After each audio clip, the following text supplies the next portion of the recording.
Hola chicos, hoy revisaremos el nervio hipogloso o par 12, considerado pues dentro de los pares craneales. Es un nervio relativamente sencillo de estudiar y con unas funciones muy específicas. Es el encargado básicamente de la actividad, digamos que el 80 al 90% de la actividad muscular o de la contracción muscular y valga la redundancia, de los músculos de la lengua. Antes de empezar a hablar del nervio hipogloso, debemos recordar dentro de la anatomía o de la osteología o del estudio del cráneo que el hueso occipital, en este caso dibujamos acá los límites del hueso occipital. Entonces el hueso occipital dentro de su anatomía ubica o digamos que orienta un conducto que se denomina conducto del hipogloso, que es donde a partir de emergencias del sistema nervioso central pues van a dar paso al nervio hipogloso. Entonces por esta razón se llama conducto del hipogloso.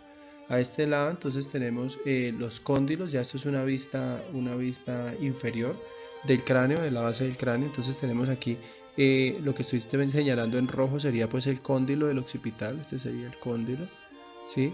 Y fíjense que en la parte lateral de los cóndilos, lateral anterior, vamos a tener el mismo conducto del hipogloso, que es simplemente el canal de salida, o sea que el nervio entraría por acá y su emergencia o salida sería a través de este conducto externo.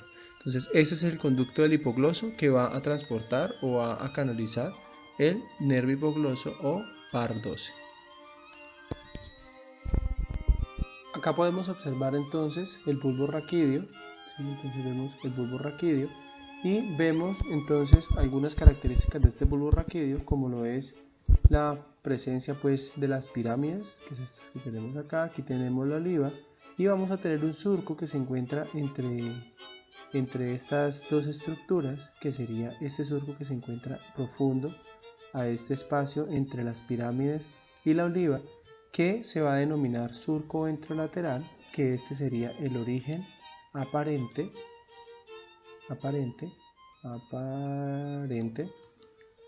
del nervio hipogloso o par 12. ¿Listo?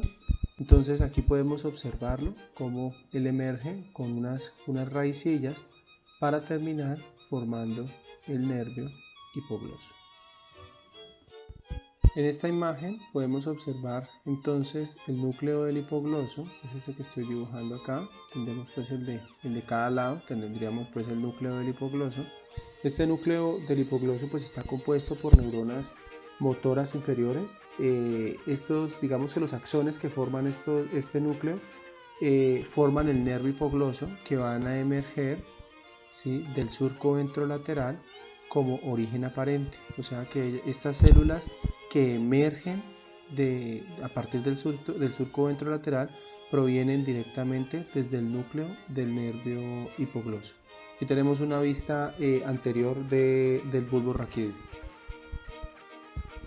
En esta imagen podemos entonces observar cómo a partir de la corteza motora se envía la información netamente motora, valga la redundancia, hacia el núcleo dorsal del nervio vago y hacia el núcleo del nervio hipogloso, donde estas fibras van a emerger de la superficie anterior del bulbo raquídeo, ¿sí?, a partir o a través del surco ventrolateral para formar el nervio hipogloso, que posteriormente va a abandonar el cráneo a través del foramen del hipogloso o condilo anterior en la fosa craneal posterior. Después de esto, el nervio va a discurrir medialmente a los pares craneales 9, 10 y 11, o sea que él aquí se va a encontrar y va a viajar medialmente, o va a discurrir, va a descender medialmente a estos pares craneales, al 9, al 10 y al 11, y posteriormente a esto entonces se va a dirigir hacia abajo y hacia afuera, ¿sí?, de la cara posterior del ganglio inferior del nervio vago, para situarse entre la carótida interna y la vena yugular interna. Entonces él baja y ya posteriormente a esto entonces él pasa por detrás o discurre por detrás del vientre posterior del músculo digástrico para poder llevar las raíces terminales a los músculos de la lengua. ¿Listo? Dentro de las características o particularidades de este nervio vamos a encontrar que este es un nervio motor somático, ¿sí? O sea que dentro de la clasificación vamos a encontrar que este es un nervio eferente somático general, pues porque se va a encargar básicamente de actividad motora de músculo esquelético. El núcleo del cual va a partir o del cual va a emerger va a ser el núcleo del hipogloso, y el origen aparente, como ya lo vimos, entonces sería el surco ventrolateral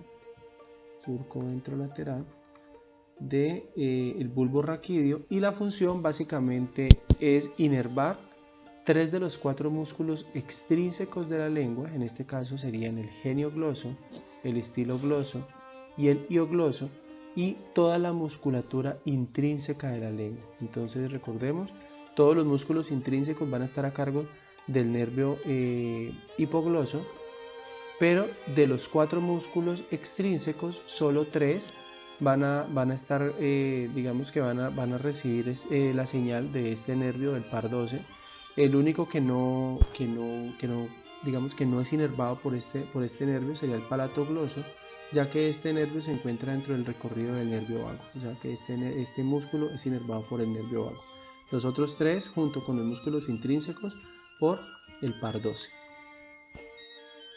En esta imagen entonces podemos observar el recorrido del nervio hipogloso. Entonces tenemos aquí en el tallo, entonces tenemos el núcleo del hipogloso, ¿sí? Este núcleo del hipogloso va a dar unas raicillas que van a formar el nervio hipogloso. Este nervio hipogloso va a descender, ¿sí? va a pasar hacia el agujero, hacia el conducto, perdón, del hipogloso, y inmediatamente pasa por el conducto del hipogloso y se vuelve extracraneal. Entonces desciende, y después de que desciende pasa entonces, como lo dijimos, entre la carótida interna y la yugular interna, ¿sí?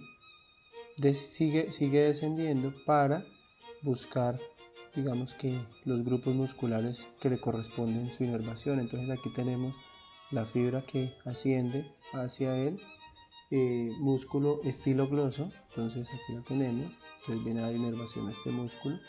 Después emite una fibra o una raíz terminal que viene hacia el músculo hiogloso. Aquí tenemos el estilogloso. Aquí tendríamos entonces el músculo hiogloso, ¿sí? Y fíjense que sigue el recorrido para venir a insertarse a los músculos genioglosos. Entonces aquí tenemos los músculos genioglosos, serían este grupo que tengo aquí, que serían el grupo geniogloso, ¿sí? Pero adicionalmente entonces una fibra que asciende para venir a inervar los músculos intrínsecos de la lengua. Entonces aquí tenemos los músculos intrínsecos de la lengua que tenemos entre el más externo, que sería el longitudinal superior, este que está acá. Estas fibras transversas que tenemos acá sería el longitudinal superior. Estas fibras más profundas serían entonces el transverso, músculo transverso y vertical. Entonces aquí tenemos dos grupos, transverso y vertical, y este músculo más profundo en la lengua, más inferior, que sería el longitudinal inferior. Entonces termina de los intrínsecos, pues todo sería el longitudinal inferior, longitudinal superior, músculo transverso y vertical de la lengua. ¿Listo?